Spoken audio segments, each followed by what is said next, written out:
안녕하십니까. 터놓고 말합시다의 아나운서 함윤호입니다. 사람 중심의 경제로 불리는 사회적 기업은 취약계층 고용 등 다양한 사회적 문제 해결에 기여하고 있습니다. 특히 산업 구조가 열악한 전북은 사회적 기업들의 중요도가 아주 높은데요.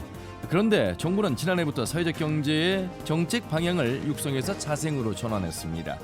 올해 지원 예산을 대폭 삭감한 데 이어서 전북의 내년 국비 예산도 98%가량 줄어들 거란 전망이 나오고 있습니다. 자, 오늘 터놓고 말합시다는 사회적 경제의 지속 가능성을 높일 방안은 무엇인가라는 주제로 토론해 보도록 하겠습니다. 존폐 위기에 처한 전북의 사회적 기업들의 현황 살펴보고요. 정부의 정책 변화에 대응해 어떻게 경쟁력을 확보할 것인가 방안도 논의해 보도록 하겠습니다.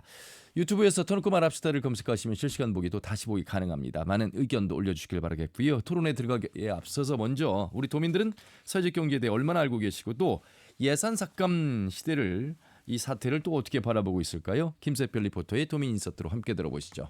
사회적 기업은 수익의 일부를 사회에 환원하기 때문에 정부나 지자체의 보조금 없이는 생존이 힘들 것 같은데 올해부터 국비 예산이 절반 이상 삭감됐고 자리 기반을 만들 시간이 없는 상태에서 너무 갑작스럽게 추진되는 거 아닌가 싶고 사회적 기업이 무너지지 않을 기반을 마련하고 사회적 서비스 기능을 보이지 않는 곳에서 지원하는 사회적 기업들이 한순간에 무너지면 취약계층들도 너무 힘들어지지 않을까 싶고 그로 인한 사회 경제적 비용은 기존 지원금보다 더 많이 소요되지 않을까 싶은데요. 가뜩이나 사회복지 자금도 대폭 축소된 상태인데 모든 일을 지자체가 감당하기 힘들기 때문에 정책을 제고하고 재정 자립도가 낮은 지역의 취약계층을 위해서 필요한 게 뭔지 생각해봤으면 합니다. 대기업 유치도 중요하지만 전북은 이런 사회적 기업들의 자생을 고민해야 할 것 같아요. 이들 기업 제품의 구매율을 높이기 위해 홍보나 지원책을 만들고 또 품질과 규모를 높이는 일들을 해나가다 보면 우리 지역 경제가 더 탄탄해지지 않을까. 사회적 기업이나 자활기업, 협동조합이 취약계층 일자리나 자립에 도움되는 일을 하는 건 아는데 일반 시민들은 잘 모르는 것 같은데요. 이들 기업들이 우리 지역에 어떤 역할을 하고 왜 존재해야 하는지 그런 부분을 더 알리는 게 중요한 것 같고 지역에서부터 이들 기업을 발전시키려고 노력해야 결과적으로 우리 지역을 살리고 상생하고 공생할 수 있지 않나 싶어요.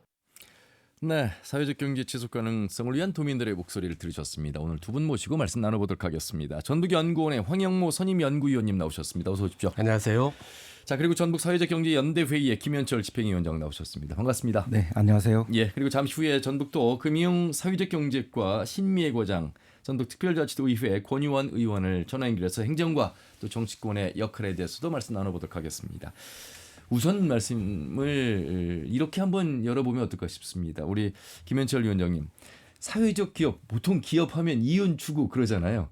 그런데 이 사회적 기업을 우리 도민들이 모르지는 않으시는 것 같아요. 그런데 사회적 기업 하면 좀 작은 기업, 뭐 돈 버는 기업 같지는 않고 긍정적인 의미의 어떤 역할을 하는 기업, 이 정도의 느낌을 이해하고 있는 것 같아서 어떤 곳이 사회적 기업인지 소개를 두 분의 목소리를 통해서 먼저 말씀을 들어보도록 하겠습니다.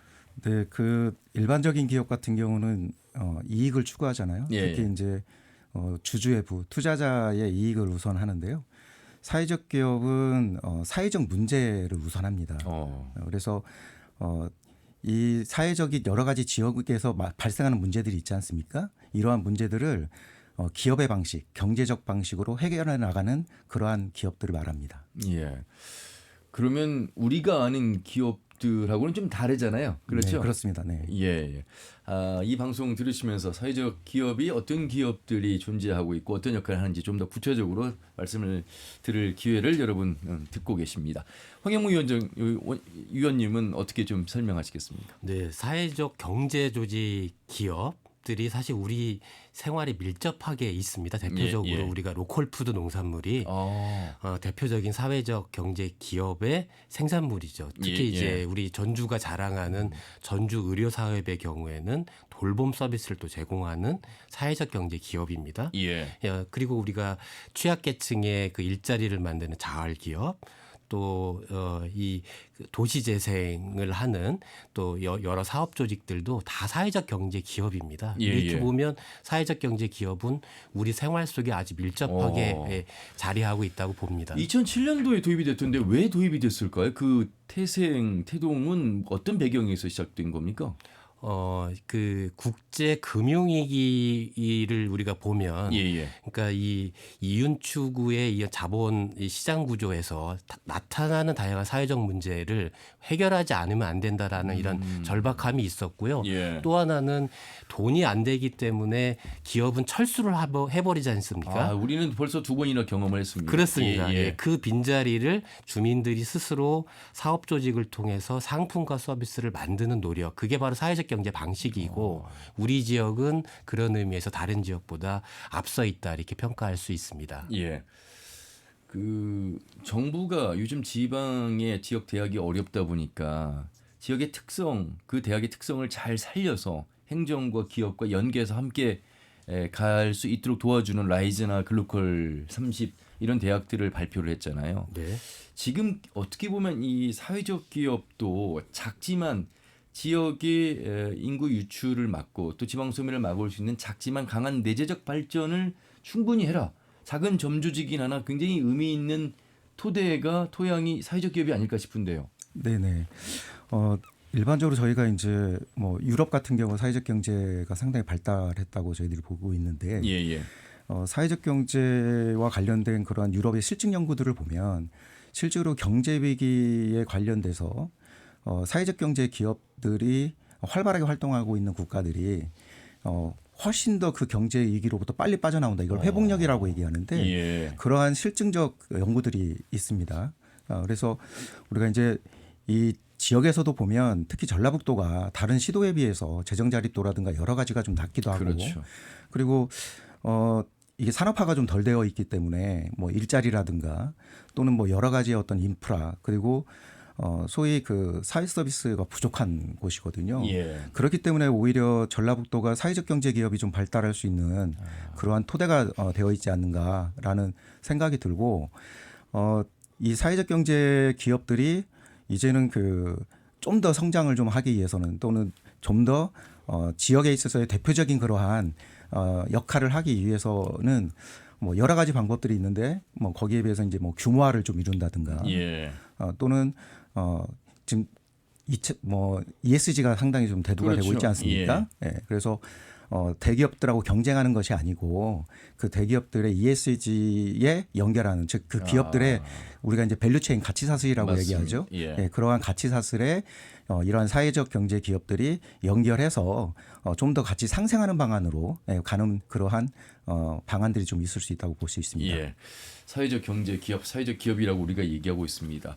그런데 이걸 좋아해야 될지는 모르겠습니다만 산업화에 조금은 뒤떨어진 전북이 일자리나 사회적 서비스가 부족한데 그렇기 때문에 사회적 일본지라고 우리가 불리우는 게 지금으로서는 어떤 희망이 더 크다라고 저는 평가를 하고 싶습니다. 하지만 과거의 낙후나 소외라고 하는 것을 또 전혀 부인할 수는 없고 그런 환경에서 우리가 사회적 경제 기업의 일본지 이렇게 얘기해도 되겠습니까? 그렇습니다. 사회적 경제 조직 기업을 통해서 지역 경제가 작동되는 구조이기 때문에 우리 전북자치도의 경제 구조, 사회 구조를 사회적 경제 일본지라고 칭하는 것은 손색은 없습니다. 다만 앵커께서 말씀하신 대로 경제 위기 아니면 이 대기업 중심의 이 이윤 창출 구조가 우리 지역이 원활하지 못하기 때문에 그 자구적인 우리 도민들의 이런 노력들로 이 문제를 해결하고 있는 이 점은 사실 우리 지역사회가 우호적인 지지뿐만이 아니라 그 혁신 대책을 함께 만들어 가야 될 과제이기도 합니다. 자, 어떤 의미인지 아마 잠깐의 시간을 통해서 말씀을 들었습니다. 이제 과제도 좀 남아 있고 조금 더 예산 삭감 사태에 대비해서 어떻게 우리 지자체는 우리 또 민관은 주도로 이 사회적 기업들을 함께 성장해 갈 것인가에 대한 이야기를 좀 들어봐야 되겠습니다. 그 중간 역할을 하는 곳이 아마 전북 사회적경제연대회의가 아닐까 싶습니다. 네, 맞습니다. 소개 좀 해주세요. 어떤 역할 하십니까? 네, 저희 전북 사회적경제연대회의는 그 부문별, 업종별 광역 네트워크 조직입니다. 그래서 보면은 뭐 전라북도 사회적 협의회가 저희 예를 들면 들어와 있고, 그다음에 이제 대표적인 그 사회적 경제 부문의 금융인 신협이 저희들의 네트워크에 들어와 있습니다. 그래서 저희는 지금 우리 도에서 사회적 기업하고 협동조합과 관련된 그러한 지원들을 수행을 하고 있고요. 예. 지금 현재는 저희들이 그 사회적 경제 기금이라고 해서 약 한 56억 정도 되는데 예. 그게 이제 전주시하고 전북도에서 이제 마련한 기금인데 거기에 저희가 이제 민간에서 한 20%를 또 저희가 잡부담을 해가지고 사회적 경제 기업들의 그 자금을 조달하는 그런 역할들을 또 하고 있습니다. 예. 이 자금이 많아진다는 것은 더 많은 사회적 기업들을 지원할 수 있는 근거가 된다는 것이잖아요. 네, 그렇습니다. 네. 예. 그 시와 도의 도움 없이는 또 힘든 상황이고요. 네, 원래는 이제 저희가 좀 더 이게 어떤 역사성을 갖고 예, 예. 그리고 이제 저희들이 어느 정도의 이런 사회적 경제가 뭐 사회에 있어서의 어떤 그 동의를 받는다라고 한다면 여러 가지 민간에서의 자금들을 모을 수 있겠죠. 예. 그런데 이제 지금은 저희가 그러한 역사성이 좀 부족하기도 하고요. 그래서 전주시하고 전라북도에서는 이제 그 기금을 예. 일부 조성을 해주셨고 거기에 이제 저희 민간에서 예. 20%의 자조기금을 저희들이 조달을 해서 예. 운영을 하고 있는 것이죠. 자, 그러면 협동조합이라든지 자활기업, 마을기업 형태로 이루어지고 있는 사회적 기업인데 사회적 기업을 하면 어떤 도움을 받길래 왜 사회적 기업을 하는 것이지라고 궁금해하실 수 있잖아요. 어떤 지원을 좀 받죠. 네, 그렇습니다. 그 지금 이제 그 지원이 없어지긴 했는데요. 그러니까요. 그 네네. 부분을 바로 얘기하려고 하는 겁니다. 네네네. 인건비, 인력에 해당되는 비용을 지원을 받고 일자리 창출을 더 하게 되고 이윤에 또 몇 %를 더 환원도 하고 바로 그런 순기능을 하는 곳이 사회적 기업인데 지금은 그렇지 못한 현실이라면서요.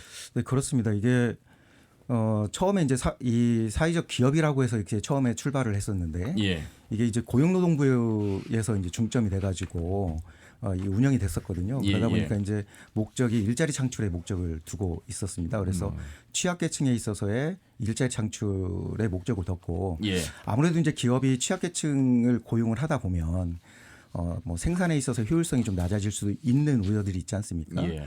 그래서 이걸 뭐 계속적으로 지원하는 건 아니었고 뭐 인증 사회적 기업 같은 경우는 3년 동안 지원을 해주는 그러한 지원책이 있었습니다. 예.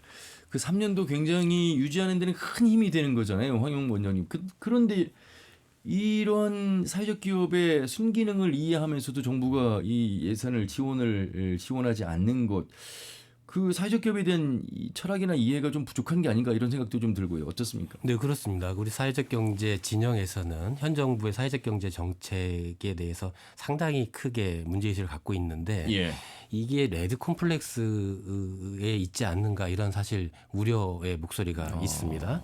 사회적 경제 조직은 사실 엄청나게 우리 사회에 순기능을 함에도 불구하고 사회적 경제라는 방식을 사회주의로 오인해서 이 이념적으로 끌어가는 이 정부의 이 기조가 사실 이렇게 정책의 후퇴를 좀 가져왔다. 저는 이렇게 보고요. 예. 그런 측면에서 사실 그 일상에서 사회적 경제의 가치와 의미를 우리 사회적 규범으로 만드는 노력이 더 필요한 때가 아닐까 싶습니다. 예. 왜 그런가 하면요. 저도 이제 저희 페트롤 전북의 아침 이제 프로그램에 화요일마다 이제 기업 2곳씩을 소개하는데 최근에 이제 이 마을 기업, 사회적 기업을 하고 있거든요. 굉장히 작아요. 매출도 적고. 그런데 그 적은 매출을 벗어나서 하고 있는 활동의 영역과 범위는 굉장히 필요한 분야에서 일을 하고 계시는 거예요. 그래서 이 정부의 지원 대비 충분히 협동조합이나 마을기업이 사회적 기업이 창출하는 경제적 가치를 넘어선 가치를 갖고 있다는 생각이 들어서 이 부분을 좀 많이들 확산을 해야 되겠고 많이 좀 전파해야 되겠다는 생각이 들거든요. 예, 이 원장님. 네, 저희가 이제 이 사회적 경제 기업들을 지금 현 정부에서는 대기업과의 또는 이제 일반 기업 간의 경쟁력에 초점을 두고 있습니다. 사실 이게 이제 시장주의에 중점을 두고 사회적 기업을 다루려고 하는 그러한 행태를 보이고 있는데요. 그러면서 또 하는 얘기가 지역의 문제들, 지역에서 발생하는 여러 가지의 사회적 문제들에 적극적으로 참여하라 이렇게 얘기하고 있거든요. 네, 사실은 모순이죠. 그렇네요. 네네. 그러니까 이 사회적 경제 기업들은 물론 이제 뭐 세계적으로 또는 이제 국내에서도 큰 기업들이 있습니다. 있지만 이 사회적 경제 기업들은 가장 우선적인 게 아까도 말씀드렸지만 지역에서 발생하는 사회 문제를 해결하는 것이거든요. 그러다 보니까 이 기업의 규모라든가 또는 뭐 생산의 효율성이라든가 이런 것들이 중요한 게 아니라 그게 얼마만큼 지속 가능하느냐가 중요합니다. 근데 이제 이걸 아주 무시를 하고 있고요. 예. 뭐 일례적으로 보면 고용노동부에서 예전에 2021년도에 발표했던 자료에도 보면 일반적으로 그 일반 기업들의 생존율이 5년간 생존율이 약 한 31% 정도 되거든요. 예, 예. 근데 사회적 경제 기업들은 생존율 자체가 79.9%예요. 그러니까 약 80% 정도 되거든요. 그만큼 수익보다는 지속 가능성에 두기 때문에 예, 예. 거기서 발생하는 어떤 이득들이 발생하면 이걸 다시 재투자하는 그런 행태들을 보이고 있거든요. 예, 예. 그렇기 때문에 이거를 현 정부에서 상당히 좀 모순적으로 접근하고 있지 않는가 이렇게 생각을 하고 있습니다. 그래서 위원님 더 네. 국비가 지원이 돼야 되겠고 지금 공공 조달 의존도가 지금 높은 상황이 있잖아요. 그렇죠? 그렇기 때문에 지원이 안 되면 힘든 상황이고 사회적 기업도 문을 닫을 수 있죠. 어려움이 계속되면. 네. 예. 그런데 사회적 기업은 사실 그 마을 단위로 들어간 마을 기업들을 보면 그 마을을 구성하고 있는 힘이고 그 어르신들의 일자리면서 어르신들의 삶의 가치를 함께 공유하는 쉼터이자 일터거든요. 그런 의미에서 이 정부 또 내지는 지자체의 어떤 지원 아울러서 자립할 수 있는 어떤 지속 가능한 힘을 스스로가 만들어갈 수 있게끔 어느 정도는 좀 도와줘야 될 것 같은데요. 그렇습니다. 지금 사회적 경제 관련된 정책은 사실 이 인증을 통해서 지정하고 일정 기간에 인건비나 사업비 일부를 지원해주는 그렇죠. 이런 정책이고요. 예. 또 하나의 트랙은 사회적 경제 조직이 생산한 상품과 서비스를 공공기관에서 일부 구매해주는 그렇죠. 이 두 지원이 좀 있습니다. 예. 그러니까 앞서 이 인증과 지원에 대한 정책은 지금 정부 들어서 축소되고 거의 없어지는 상황이고 다만 이 공공조달에 있어서는 지방정부가 일정 정도 이 조례를 통해서 유지해 가고 있기 때문에 사회적 경제 조직의 이 자립적인 지속 가능 경영에 큰 기여를 하고 있다 이렇게 평가가 되고 예. 다만 이제 현장의 요구는 조금 더 공공에서의 이 구매를 그렇죠. 더 늘려갈 것에 대한 요구가 있습니다. 예. 국비 예산이 지난해에서 올해로 얼마나 줄었길래 내년이 걱정이다 이런 말씀을 하신 건지. 예, 김현철 위원장님. 네. 일반적으로 저희가 이제 전체 국비가 약 이 정부 이전에는 예. 약 3,200억, 3,100억 정도 됐었습니다. 전국적으로 보면요. 예. 근데 이제 특히 올해 같은 경우, 특히 이제 올해 같은 경우는 상당히 많이 깎였고요. 예. 내년 같은 경우는 거의 제로에 가깝습니다. 전북의 경우를 보니까요. 내년에 단 2억이 뭐 불과할 거라 이런 전망입니다. 그러니까 거의 네, 맞습니다. 전액이 네. 삭감됐다는 얘기죠. 네, 네, 예. 맞습니다. 그러니까 대부분이 뭐냐면 이 예산이 원래 이제 사회적 경제 기업을 지원하는 형태로 많은 것이 있었거든요. 특히 예, 이제 예. 일자리 지원 사업이라든가 이런 것들이 좀 주가 되었었는데 이제는 뭐 교육이라든가 또는 뭐 홍보 뭐 이런 쪽에 거의 간접 지원, 간접 지원이죠, 말 형태로 그대로. 가고 예. 있습니다. 간접 지원도 중요하긴 하나 지금은 직접 지원해서 어쨌든 사람을 고용해서 돌아가야 될 텐데 그렇습니다. 그렇지 못한 부분이 있습니다. 그러면 우리 도내의 사회적 기업이 뭐 이렇게 표현을 해도 될지 모르겠습니다만 취약계층의 비중을 높게 두고 있다 이렇게 좀 봐야 됩니까? 우리 지역의 사회적 경제 조직에 참여하는 주민들 대부분이 사실 일자리 취약계층 혹은 사회 서비스 취약계층들이죠. 우리 농촌 주민들이 대표적인 사례 아닙니까? 예예예. 예를 들어 농촌 마을 만들기 마을 기업의 경우에는 이 고령자인 농촌 주민들이 스스로 생산한 농산물을 가공하고 체험해서 이 일정 정도의 지속 경영을 하고 있는데 예예. 이제 이런 조직이 위축된다고 한다면 사실 지역사회 활력에 큰 적신호가 켜졌다 이렇게 보여집니다. 아까 예. 이제 예산 잠깐 말씀을 해주셨는데 이번 정부 들어서 사실 우리 이런 사회적 경제 정책의 후퇴 때문에 우리 도비의 이런 재정 매칭 비율이 더 높아지고 있거든요. 그래요. 이 점이 사실 어렵습니다. 그러니까 예를 들면 22년도에 우리 그 도의 사회적 경제 예산 중에 도비 비율이 28%였는데 예예. 올해는 50.5%까지 치달아 올랐습니다. 그러니까 사실 정부가 정책의 후퇴를 하고 있는 상황에서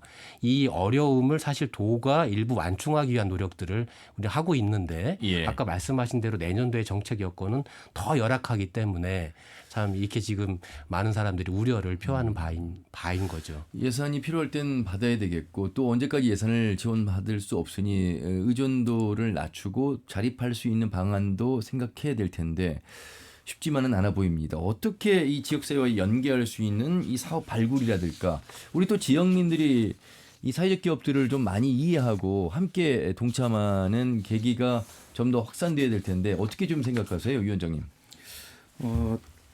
저희 이제 사회적 경제 기업 자체가 아까도 말씀드렸듯이 수익에 중점을 두는 게 아니지 않습니까? 예. 지역사회 문제를 해결하는 데 가장 일 목적을 두고 있는 곳인데 여러 가지 지금 현재 이제 이 예산의 지원이라고 하는 것 자체가 계속적으로 이루어지는 건 아니고 그렇죠. 단 한 3년 정도 지원이 이루어지는 거고 그것도 인건비 같은 경우도 100%가 아니거든요. 예. 연차별로 보면 뭐 50% 30% 지원해 주는 정도인데요. 여튼 사회적 경제 기업들이 상당히 중요한 건 그 지원이 끊겼을 때 뭐 지금과 같은 상황이긴 하지만요. 지원이 끊겼을 때 대체 어떻게 이 지속 가능한 전략들을 가져가야 되느냐 이게 되게 중요한데 예. 이게 기업이 자체적으로 이 문제를 해결하기는 상당히 어렵습니다. 아까도 말씀드렸듯이 대부분 이제 열악한 구조들을 갖고 있고 또 사회적 경제 기업들이 지금 차지하고 있는 산업이 예를 들면 뭐 미래지향적이고 뭐 앞으로의 산업을 선도하는 그런 쪽이 아니거든요. 대부분 저희가 산업의 수명주기상 보면은 거의 성숙기에 있는 그러한 산업들이고 그리고 이제 그 산업에서 보면 대부분 이제 원가 경쟁을 하는 그러한 형태를 보이기 때문에 상당히 좀 어렵죠. 그래서 이거는 기업에 맡겨두기보다는 이걸 좀 더 구조적으로 이 사회적 경제 기업들을 좀 분석을 하고 그걸 전략적으로 좀 가져가는 방안이 필요하겠다. 예를 들면 아까 제가 이제 규모와 같은 경우를 얘기했는데 뭐 이런 거죠. 예를 들면 우리가 이제 의료 돌봄이라든가 또는 이제 뭐 장애인이나 뭐 예를 들면 취약계층에 있어서의 교육이나 치료 또는 주택과 관련된 협동조합들들이 협업을 하게 되면 소위 우리가 요양타운이라고 하는 사업들을 할 수 있거든요. 네. 그러니까 이 기업들이 가지고 있는 자원이 충분하지 않기 때문에 서로 부족한 자원들을 같이 협업을 하게 되면 규모화를 이룰 수 있다라는 여러 거죠. 사회적 기업, 다양한 분야의 사회적 기업이 하나의 공동체를 만든다 이런 말씀이시죠? 그렇습니다. 그래서 새로운 사업들을 만들어낼 수 있고 좀 더 큰 규모화된 사업들을 만들어낼 수 있거든요. 그러니까 이러한 사업들, 그다음에 전라북도에 있어서의 전략산업 중에 지금 있는 게 2차 전지와 관련된 산업이지 않습니까? 국가 전략산업 지정이 됐죠. 여기에 이제 흔히 이제 우리가 얘기하는 에너지와 관련된 부분을 갖다가 사회적 경제 기업들이 연결을 시킨다든지 또 각종 자원의 재생들, 그러니까 2차 전지 같은 경우는 망간이나 이런 자원 재생이 상당히 중요하지 않습니까? 그래서 이러한 재생과 관련된 부문에 사회적 기업들이 하나의 사업 모델을 가지고 진출하는 것, 이런 것들이 좀 더 이 사회적 경제 기업들의 있어서의 성장 가능성을 늘릴 수 있는 전략들이라고 볼 수 있습니다. 전략 대안 살펴보고 있는데요. 위원님, 이런 전략 대안에 여러 가지가 있겠습니다만 우선 사회적 경제청 설립 제안하기도 하셨습니다. 이게 어떤 내용입니까? 사회적 경제의 정책이 여러 부처에 이렇게 분산되어 있지 않습니까? 지금은 사실 기획재정부가 그 역할을 이전 정부까지 했고 이 청와대의 사회적 경제 비서관 제도까지 신설을 했었는데 그게 다 후퇴하고 있는 상황에서 사회적 경제 정책의 이런 부처 간 협업을 위해서는 정부의 컨트롤 타워 부서가 사실 필요한 거죠. 예를 들면 농식품부의 농촌 마을 기업의 경우에는 농식품부 사업인데 또 행안부의 마을 기업이 있고 또 기재부의 협동조합이 있고 고용부의 사회적 기업이 있지 않습니까? 이런 사회적 경제 정책을 사실 총괄하기 위한 정부 부처가 새로 신설될 필요가 있습니다. 이를 위해서는 사실 사회적 경제 기본법을 먼저 제정해야 될 필요가 있고요. 이건 오랫동안 현장에서 요구를 해왔던 터입니다. 그 사회적 기본법, 경제 기본법에는 사회적 경제원이라고 해서 이게 기재부 산하에 공공기관을 설치하게끔 되어 있습니다. 근데 이게 상당히 좀 계류됐던 이유 중에 하나는 이 부처 간의 이해관계들이 있었어요. 그러니까 뭐 고용노동부 같은 경우는 이걸 기획재정부로 이 사회적 기업을 넘기게 되면 자기들의 어떤 사업 규모가 적어지지 않습니까? 그래서 그러한 이해관계들이 있었고요. 이게 이제 사회적 경제원을 만들려면 사회적 경제 기본법이 통과가 돼야 되는데 이게 지금 계속 계류되거나 폐지되고 그러지 않았습니까? 그래서 저는 이제 이 사회적 경제 기본법이 발의되는 것 그리고 이제 이게 통과되는 것 외에 저는 이제 지역에서 좀 이런 부분을 타개하기 위해서는 각 부서들이 있지 않습니까? 예, 그러니까 예. 뭐 전라북도 같은 경우는 금융 사회적 경제과가 있는데 그 사회적 경제를 하나의 그 국에 두는 게 아니고 지자체장의 직속에 둬서 모든 부서는 행정을 갖다가 총괄하는 그러한 형태의 행정 조직 변화도 좀 필요하다고 봅니다. 예.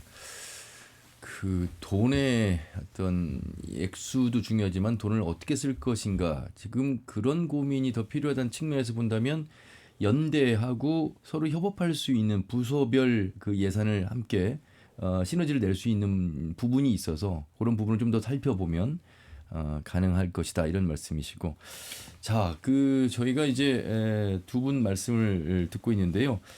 전북 사회적경제연대회의 김현철 집행위원장 그리고 전북연구원의 황영모 선임연구위원과 함께하고 있는데 이번엔 도에서 지금 지자체의 역할이 굉장히 중요합니다. 그래서 금융사회적 경제과 신미애 과장을 전화 연결해서 또 말씀을 들어보도록 하겠습니다. 과장님 수고 많으십니다. 네, 안녕하세요. 네, 금융사회적경제과장 신미애입니다. 금융사회적 경제과는 어떤 역할을 합니까?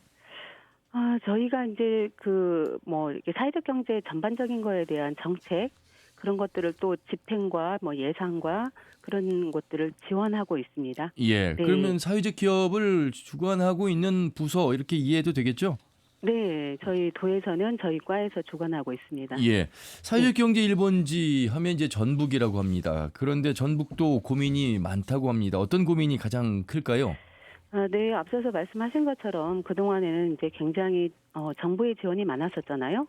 그걸 기반으로 해가지고 저희 지역에서 기업들이 이렇게 유지되고 있었는데 그게 이제 예고치 않게 급격하게 예산이 삭감되다 보니까 예. 이분들이 힘들어하는 부분들을 저희 이제 지방 정부에서 어느 정도 메꿔줘야 되는데 예. 지방 입장에서는 또 아시다시피 재원이 한계가 있잖아요. 그렇죠. 이제 그런 부분에 대해서 굉장히 고민이 많습니다. 그래서 좀 우려가 되는 것은 앞서서도 이제 말씀 들어보니까 이게 사회적 기업이라고 하는 게 사회 문제 해결을 위한 거고 가치를 창출을 하고 있는 건데 그러면서 그 취약계층에 대한 울타리 역할을 하고 있는데 급감하다 보니까 이런 사회적 경제의 생태계가 조금 위협받고 있다라는 것 때문에 굉장히 고민이 많습니다. 예. 저희 입장에서는 현장의 목소리 더 많이 들어야 될 것 같고요. 전문가들과 같이 머리를 맞대서 맞춤형 지원 방안을 마련해 나갈 계획으로 있습니다. 아무래도 우리 신미애 과장님 지금 말씀에서도 느껴집니다만 이 사회적 기업이 얼마나 우리 지역 내에 소중한 기업인지를 인지하고 계시는 말씀이신 것 같습니다. 그렇기 때문에 더 걱정도 크시고 어떻게든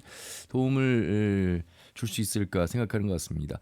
중복 사업이 있다면 그런 부분은 좀 개편을 해야 되겠고 또 여러 지역 소멸 대응 기금도 있는데 어떻게든 연계 협력하는 방안이 일단 모색돼야 될 것 같습니다. 네. 그렇습니다. 저희가 이제 전체적인 그동안에 지원해 왔던 것을 전체적으로 다 가져갈 수는 없기 때문에 유사 중복에 대한 사업을 갖다가 조금 개편하는 형태도 고민을 하고 있는 부분이고요. 그리고 또 중단돼서는 안 되는 또 사업들이 있습니다. 그런 것들에 대해서는 전환을 해서라도 지방비로라도 매칭해서 지원을 하려고 하고 있습니다. 그리고 또 영향력이 이게 이제 이 다른 부처 이게 기재부나 행안부, 고용부 예산 말고도 다른 부처에서 예산을 좀 확보하기 위해서는 평가가 이루어져야 된다고 생각합니다. 그래서 이런 평가를 갖다가 측정할 수 있는 거, 그럼으로써 이렇게 컨설팅을 지원하는 부분을 갖다가 추가적으로 저희는 지원할 계획으로 있고요. 그래서 많은 기업들이 다양한 부처의 공모 사업이라든가 지역 소멸 대응 기금 이런 자원을 갖다가 적극적으로 활용할 수 있도록 지원할 계획으로 있습니다. 또 한 가지 이제 덧붙이자면은 이게 정부 부처 외에도 대기업이라든가 민간 기업에서의 지원이 있거든요. SK 행복나래, 전북은행, 우리은행 이런 데에서도 사회공헌 활동 사업으로 해가지고 지원이 하고 있는 부분들이 있어서 이런 것들에 대한 연결고리를 좀 찾아가려고 하고 있습니다. 경기도 보니까요. 경기 임팩트 펀드라고 해서 사회투자기금이 무려 1,000억 원을 돌파했다고 나올 정도로 합니다. 그러니까 사실 물론 이제 경기도가 우리 전북특별자치를 비교할 수는 없습니다만 여러 참여가 필요한 사안에서 대안이 될 수 있고 큰 도움을 받을 수 있겠다 이런 생각을 해봅니다. 네, 저희 도에서도 이제 그런 펀드 부분을 저희가 펀드를 갖다가 조성하고 있진 않지만요. 예. 창업지원과 쪽에서 펀드를 조성을 하고 있고 이런 부분들을 사회적 경제 기업이 어떻게 연결돼서 지원을 받을 수 있는 건지에 대해서는 같이 노력해 나갈 계획으로 있습니다. 예, 예산은 삭감돼서 지원이 축소 내지는 전액이 이제 탈락된 그런 상황 속에서 그러면 어떻게 우리 지자체 도는 도움을 줄 수 있을까? 3단계 맞춤형 정책을 시행한다면서요? 네, 저희 이제 뭐 이게 저희가 3단계로 본다고 하면 뭐 예. 진입기, 성장기, 고도화 이렇게 3단계로 구분할 수 있을 것 같습니다. 예. 그래서 진입기에 있어서는 뭐 여러 가지 진입하는 데 있어서 인력이라든가 이런 부분들이 정부에서는 좀 직접적인 지원이 중단이 됐지만 도 차원에서는 그런 부분들이 그래도 이어져야 된다라고 보기 때문에 그렇게 해서 단계별로 맞춤형 지원을 해나갈 계획으로 있습니다. 예. 그리고 이제 뭐 아까 계속해서 말씀하시는 것이 재원이 축소가 된 그렇죠. 거잖아요. 그런 예. 부분들에 가서 과연 이것들을 타개할 수 있는 방법이 무엇일까라는 고민에 있어가지고 저희가 그 사회적 경제 연대회의를 통해 가지고는 사회적 경제 기금을 운영하고 있습니다. 올해 예. 같은 경우에는 15억을 추가 확보해서 총 30억 원의 융자금을 지원을 하고 있고요. 그리고 사회적 연대회의와 우리은행 신용보증재단 해외에서 협약을 체결해가지고 특례보증을 함으로써 추가적으로 한 41억 원 정도는 추가적으로 융자를 확대할 수 있을 것으로 보고 있습니다. 예. 이런 것들을 적극적으로 활용해서 그래도 우리 사회적 경제 기업들이 피해가 최소화될 수 있도록 적극적으로 노력해 나갈 계획입니다. 예. 우리 황영모 의원님과 김현철 집행위원장님은 소통을 많이 하실 것 같습니다. 행정하고. 네, 자주 뵙습니다. 예. 그래서 위원님이 혹시 제언하실 내용 조금 더 우리 여러 하실 말씀이 많으실 것 같은데 우선 우리 도민들의 직접적인 참여나 이 사회적 기업을 이해하고 있는 인식의 어떤 변화 이런 부분들도 굉장히 도움이 많이 될 것 같아요. 그렇습니다. 이제 직접적인 이 재정 여건 때문에 사회적 경제 조직 기업에 대한 지원이 축소될 수밖에 없는 상황에서는 우리 도민들의 사회적인 우호적인 인식을 높이기 위한 이런 대책 이게 필요할 것 같고 특히 이제 도가 계속 좀 유지했으면 하는 사업은 우리 사람을 지원해주는 정책, 이른바 보조인 정책. 신미애 과장님 듣고 계시죠? 네, 듣고 있습니다. 우리 시군 중간 지원 조직의 이 활동가를 지원해주는 이 정책이 전국적으로 아주 큰 이 효과가 있거든요. 이 정책이 지금 계속 좀 유지가 될 수 있도록 재정 여건에서는 좀 꼭 필수 사업으로 이렇게 제안을 드립니다. 예. 신미애 과장님. 네. 예. 누락할 그러니까 중복되면 그 부분을 또 개선해야 되겠습니다만 꼭 빠져서는 안 되는 부분 아마 황영모 우리 위원님께서는 이 부분을 좀 강조하신 것 같습니다.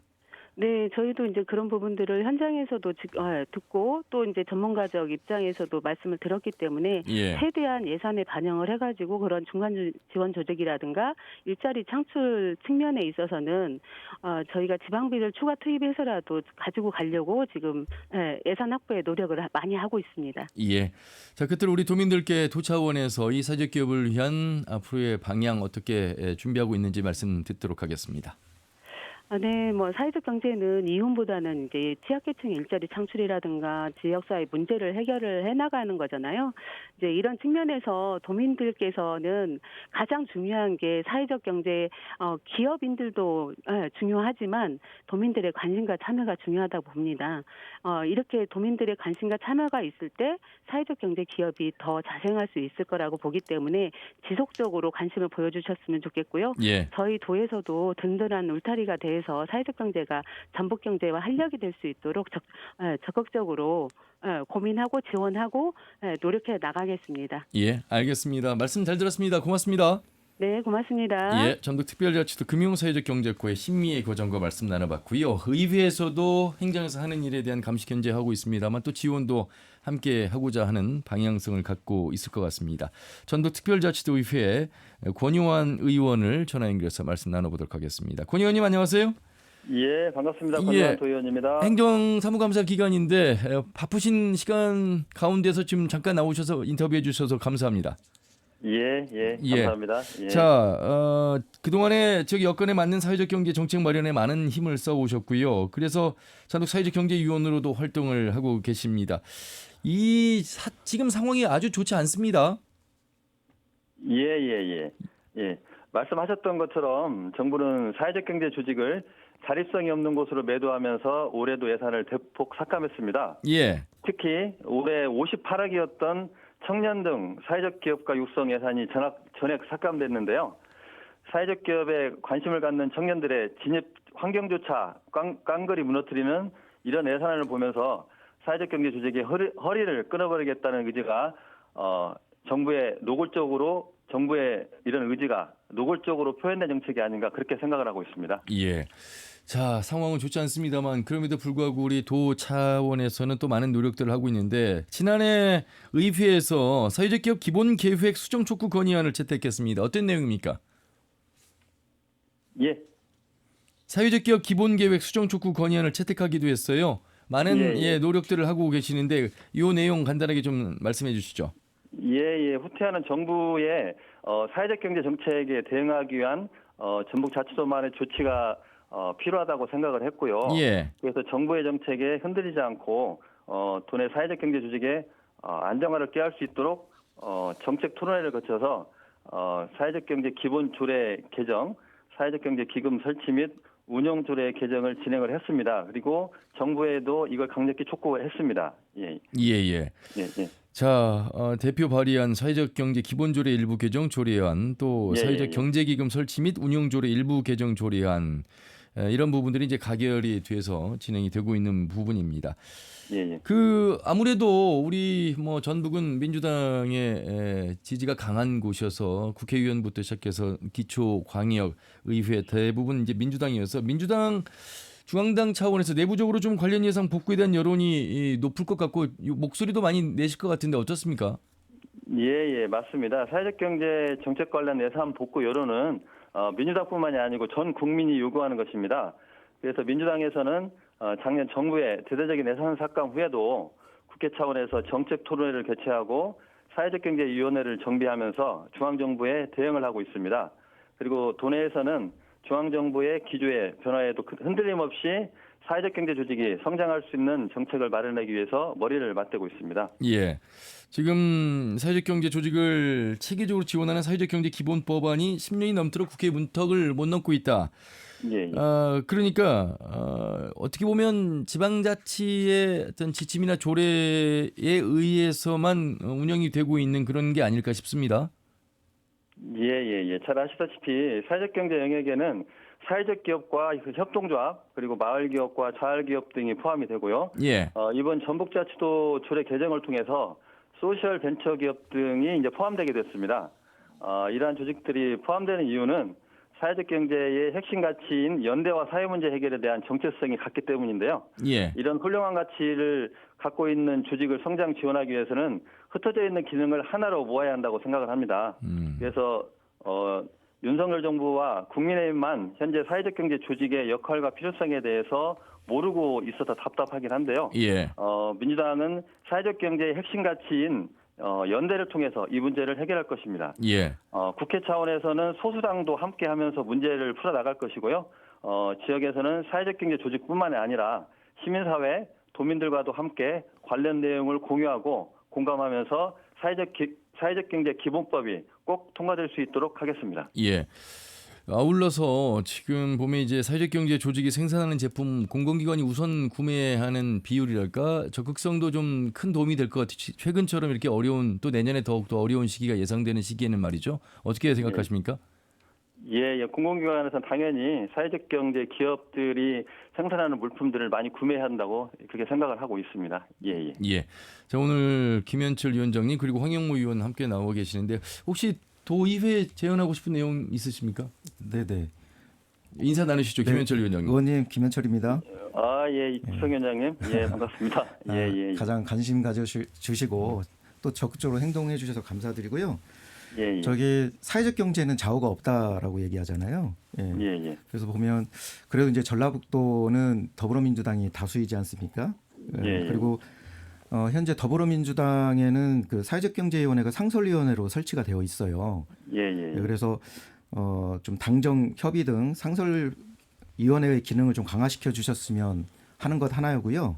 예, 예. 그리고 이제 현재 국회에 그 여야를 막론하고 사회적 경제 포럼이 구성되어 있잖아요. 그래서 예, 예. 이 사회적 경제가 이제 모든 지역이라든가 분야를 가리지 않기 때문에 특히 이제 예산을 심의하시는 의원님들께서는 이 사회적 경제에 대한 이 좀 공유가 필요하다고 보는데요. 예. 그 의회의 연구 모임이라든가 교육, 정책 협의 등의 기회를 좀 주시면 예, 제가 예. 민간에서는 좀 적극적으로 협력해드리도록 하겠습니다. 굉장히 의미 있는 말씀이신 것 같습니다. 예. 예, 예. 아이고, 예. 그렇게 반영될 수 있도록 노력하고요. 제가 이제 토론회를 몇 차례 진행했듯이 앞으로도 이런 현안 문제들을 가지고 전문가들, 학계 그리고 우리 행정과 함께 이렇게 토론회를 개최하는 등 이런 부분들이 반영될 수 있도록 최선의 노력을 다하겠습니다. 예.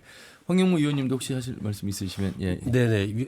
의원님, 예, 전북연구 황영모입니다. 예, 박사님. 네, 예. 저는 그 내년도 예산에 그 우리 전북자치도의 사회적 경제 조직 등이 연대하는 화합회장, 이 뽐내매장인 사회적 경제 박람회 예산을 꼭 좀 반영해 주셨으면 어떨까 싶습니다. 올해 대한민국 사회적 경제 박람회를 정부가 일방적으로 취소해서 사회적 경제 이 연대 조직이 스스로 개최한 이 상황을 보면서 많이 안타까웠는데요. 이 상황에서 우리 전북자치도가 그 빈틈을 우리가 좀 메꿔갔으면 하는, 그래서 희망을 살려갔으면 하는 바람입니다. 예. 우리 전라북도 사회적 경제 기업들이 함께 모여서 연대하고 화합하는 그런 사회적 경제 박람회가 잘 진행될 수 있도록 최선의 노력을 다하겠습니다. 예. 올해는 그러면 박람회가 어떤 차원에서 이루어진 거죠? 그럼 지금 아까 하신 말씀은 전국 단위 사회적 경제 박람회가 개최가 됐는데요. 예. 정부가 일방적으로 취소를 해서 우리 사회적 경제 연대 조직들이 십시일반 돈을 모으고 국회와 함께 우리끼리 개최한 반쪽짜리가 됐습니다. 내년도도 달라지지 않을 것 같고요. 이런 상황에서 지역 단위에서 사회적 경제 조직들이 기업들이 좀 모이는 이런 박람회 장을 통해서 서로의 이 어려움을 극복하는 이 지혜를 짜는 장이 지금 가장 시급하지 않을까 이런 생각입니다. 그러면 지금 김현철 위원장님도 우리 하나의 지역의 하나로서 이제 함께 참여하셨는데 어려움이 많으셨겠습니다. 네, 뭐 추가적으로 좀 말씀을 드리면 저희가 2년 동안은 그래도 전라북도에서 그 박람회 예산을 만들어 가지고 저희가 이제 군산과 그다음에 전주에서 했었고요. 작년 같은 경우에는 이제 그 예산이 또 없어지면서 민간에서 저희 전라북도 박람회를 했었습니다. 이제 저희 민간에서 스스로 자금을 모아서 진행을 했었고, 근데 올해는 전국 박람회, 대한민국 박람회가 이제 취소가 되면서 전체적으로 이제 민간 전국에 있는 전체의 사회적 경제 조직들이 또 이제 십시일반 모아서 국회에서 진행을 했거든요. 그래서 이제 그러는 바람에 이제 올해는 저희가 도내에서는 박람회를 하지 않았고요. 이게 상당히 어려운 시기에 가장 중요한 게 그 어려움을 갖고 있는 사람들끼리 서로 소통하고 정보를 교환하고 하는 것들이거든요. 그러면서 스스로 또 힘을 내기도 하고 격려도 되는 거 아니지 않습니까? 그래서 이게 단순하게 보면 뭐 하나의 단순한 행사가 아니라 이런 시기에 상당히 중요한 교류회장, 정보회장 그리고 서로를 갖다가 위로하고 격려할 수 있는 그런 장이기 때문에 자금이 크게 예산이 필요하지도 않습니다. 또 저희 민간에서 또 자체적으로 조달해서 하기 때문에 어느 정도의 조금만 예산을 좀 만들어 주시면 저희가 그런 장을 만들도록 하겠습니다. 사회적 기업 입장에서는 권유한 의원님, 예. 사회적 기업 입장에서는 이런 박람회를 통해서라도 한 자리에 모여서 서로의 고충도 듣고 또 서로를 위로할 수 있는 힘이 되는 그런 장이 되지 않을까 싶어서 더욱더 두 분이 강조를 하신 것 같습니다. 관련해서 끝으로 말씀 좀 듣도록 하겠습니다. 방금 말씀하셨던 사회적 경제 박람회 부분은요. 방금 전에 인터뷰하셨던 우리 사회적 경제 우리 신미애 과장님, 담당 과장님과 잘 협의해서 해 나가도록 하겠습니다. 지금은 이제 사회적 경제가 한 단계 더 발전하기 위해서 나아가는 시기라고 생각을 하고요. 사회적 경제는 앞으로도 다양한 사회 문제 그리고 지역의 문제를 혁신적으로 해결할 수 있는 역할을 할 것이라고 생각을 하고 있습니다. 그래서 현장에서 활동하시는 사회적 경제 기업가님들 그리고 14개 시군의 중간 지원 조직의 활동가분들께 조금만 더 힘내시라고 말씀드리고 싶고요. 예. 전북특별자치도 의회에서도 지속적으로 관심을 갖고 지원하겠다는 말씀 드리고 싶습니다. 예, 네, 감사합니다. 알겠습니다. 말씀 여기까지 듣겠습니다. 고맙습니다. 예, 감사합니다. 예. 전북특별자치도의회 권유환 의원과 말씀 나눠봤습니다. 이 방송 들으시는 우리 도민 여러분 어떤 생각이 드세요? 이제 사회적 기업이 얼마나 참 우리 곁에서 중요한 역할을 하는지 또 얼마나 어려운 현실 속에서 그 명맥을 이어가는지 이해하실 것 같습니다. 자, 그래서 사회적 기업의 인지도를 좀 높일 수 있는 그런 홍보라 할까? 그 가치를 알릴 수 있는 기회가 좀 더 많아져야 되는 게 바로 박람회가 아닐까 싶고, 그런 박람회가 좀 더 자주 반복적으로 주민들, 시민들, 도민들의 가까이 가는 박람회가 되길 바라는 마음 저부터도 드는데 두 분은 어떨까 싶습니다. 자, 우리 사회적 기업의 인지도가 좀 다른 지역에 비해서 일본지라고 얘기하는데 그럼에도 불구하고 낮은 상황이라면 어떻게 좀 더 우리 도민들에게 다가갈 수 있을까? 방법을 좀 우리 위원님 먼저 말씀해 주시죠. 그 이번에 사회적 경제 2차 기본 계획을 지금 수립 연구를 제가 맡아서 하고 있는데요. 저희가 도민들 대상으로 한 의식 조사를 좀 1차 분석해 보니까 사회적 경제 상품 서비스를 이용하고 있다는 도민 비중이 47% 정도로 일단 조사가 됐습니다. 이 좀 그런데 더 좀 놀라운 것은 사회적 경제의 가치를 알고 있고 이용 정도가 높다라고 하는 적극적인 도민 계층도 39% 정도나 이렇게 되기 때문에 사실 사회적인 기반들은 좀 많이 갖췄다고 좀 보여지고요. 여기에서 필요한 것은 도민들에게 사회적 경제 기업의 상품과 서비스를 알리는 이 정보 발신 플랫폼 기능을 우리가 더 좀 이제는 좀 노력할 필요가 있습니다. 서울의 경우에는 덧센몰이라고요. 사회적 경제 기업의 상품을 이 온라인 플랫폼을 통해서 계속 정보를 좀 발신하는데 우리 도민들의 이런 인식이 있기 때문에 거기에 정보가 발신이 된다고 한다면 사회적 경제 기업 조직들에게 큰 도움이 되지 않을까 싶습니다. 위원장님, 우리 전북이 예산이 뭐 10조라고 합시다. 그러면 각 지자체마다 또 각자의 예산이 있잖아요. 우리가 소비를 하면서 살고 있는 우리 인간에게 예를 들어서 본사가 서울이나 경기도에 타 지역에 있고 우리가 지금 뭐 보험 회사가 전북에는 없잖아요. 네, 그렇습니다. 그러니까 우리가 내고 있는, 우리가 소비하고 있는 이 돈들이 여기로 유출되는 돈이 어마어마하다고 하잖아요. 맞습니다. 네.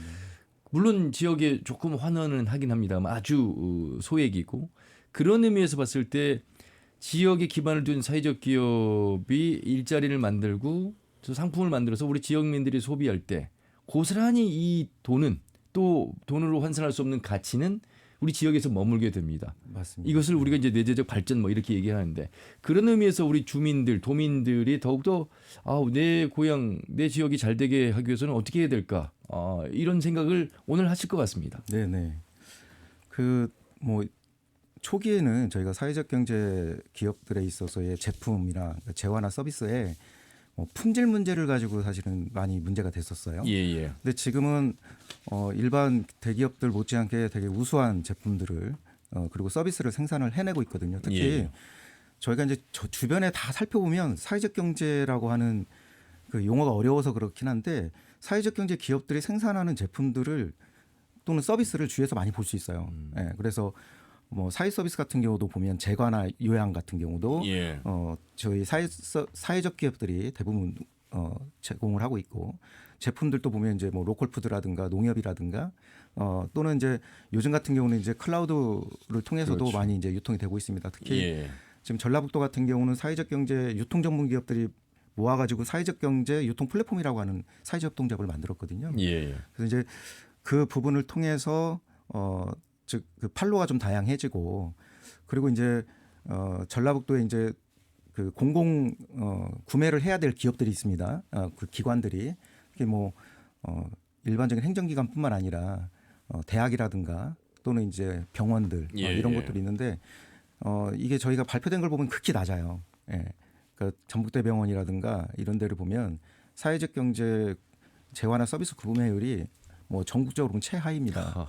그래서 좀 이런 운동들을 공공기관들이 좀 더 나서서 해주는 것, 그리고 뭐 품질이나 서비스 품질 같은 경우에 크게 차이가 나지 않기 때문에, 그리고 오히려 일반적인 기업 같은 경우는 수익에 중점을 두기 때문에 이게 서비스에 있어서의 품질이 더 높다고 할 수 없어요. 예. 네, 그런 측면에서 보면 좀 공공기관들이 좀 나서서 이러한 사회적 경제 제품들을 좀 구매를 해줬으면 하는 그런 바람입니다. 제가 그 기업, 특히 사회적 기업 두 곳에 대한 사례를 이 자리에 모셔서 말씀 나누면서 한 곳은 지난해 육아를 만드는 곳인데 어르신들로 구성이 돼 있는데 1년에 일할 수 있는 시간이 한 5개월밖에 안 된대요.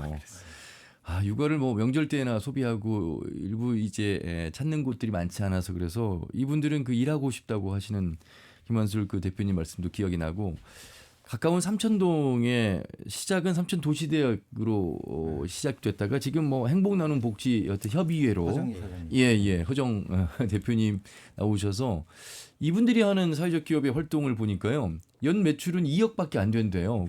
그 어떻게 운영하십니까? 그러니까 돈이 아니라 봉사로서 어르신들 도시락을 배달하고 그래서 제가 보기에 2억의 매출로 규모로만 따지면 굉장히 작습니다만 가치로 보면 굉장히 큰 것을 보면서 사회적 기업이 정말 중요하구나 이런 생각을 했거든요. 예, 위원장님 잘 알고 계시잖아요. 네, 저번에 이제 우리 잼버리의 문제가 좀 있었지 않습니까? 네, 그때 이제 원광대학교의 일부 그 회원국들이 이제 원광대학교에 갔었는데 그때 이제 도시락을 배달하는데 저희 사회적 경제 기업이 했었어요. 그게 지금 청소년 자립학교라고 해서 지금 먹거리 돌봄 푸드 플랜까지도 하고 있는 곳인데, 근데 이제 이게 갑자기 들어와 가지고 이걸 한 2,000개를 갖다가 도시락을 싸야 되는데 이거 싸기가 되게 어렵잖아요. 그래서 SNS에 이제 요청을 했나 봐요. 요청을 하니까 자원봉사자들이 다 와서 그걸 싸줬다고 그럽니다. 잼버리는 파행이었으나 잼버리 이후에 훈훈함은 아주 성공이었습니다. 네네. 그래서 그런 경우들이 되게 많죠. 그러니까 이 단순하게 이 재화를 공급하는 데에서 끝나지 않고 사실은 그 지역에 있어서의 커뮤니티 공동체에 있어서의 상당한 뭐 애호도, 뭐 이런 결집력을 강화시키는 역할들을 상당히 많이 하고 있고요.